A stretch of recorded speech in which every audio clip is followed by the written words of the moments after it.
Returning students arrive at campuses from tomorrow. Lingering from last year's FeesMustFall campaign, the mood is still angry. Student leaders have not been swayed by either improved NFSAS funding or a presidential inquiry into fees. Financial exclusion is expected to take centre stage yet again. On the eve of registration, the future of over 1,600 students at the Mahican campus of the Northwest University hangs in the balance. Their applications were rejected due to limited financial aid.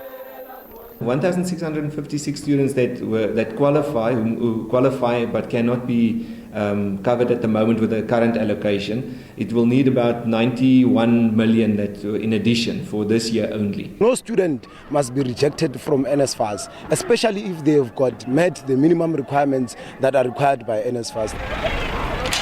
A conflictual relationship playing out on campuses countrywide. The table has been laid for a fresh wave of protests after the odd scuffle broke out this week.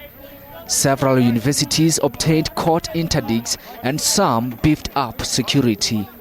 We just came in peacefully. We weren't even singing, we weren't chanting. All we wanted to do was just go back to Solomon House and stand there. The university is saying that if any students were injured or if they feel they were manhandled, they must please lay a complaint.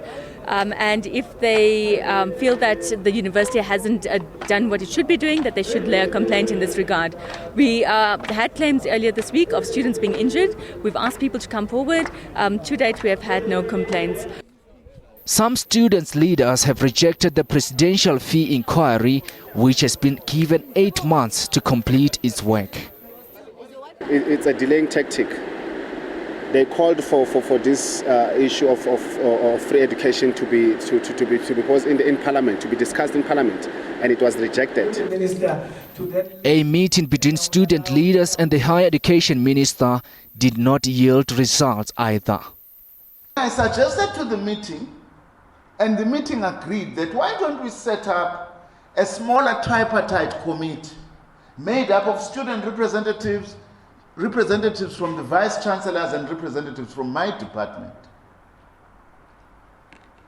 to then look into these matters and come back and report in a month's time.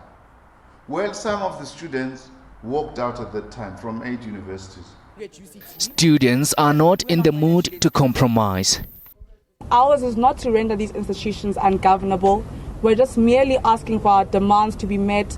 We are now also introducing a new campaign called #AccessMustRise.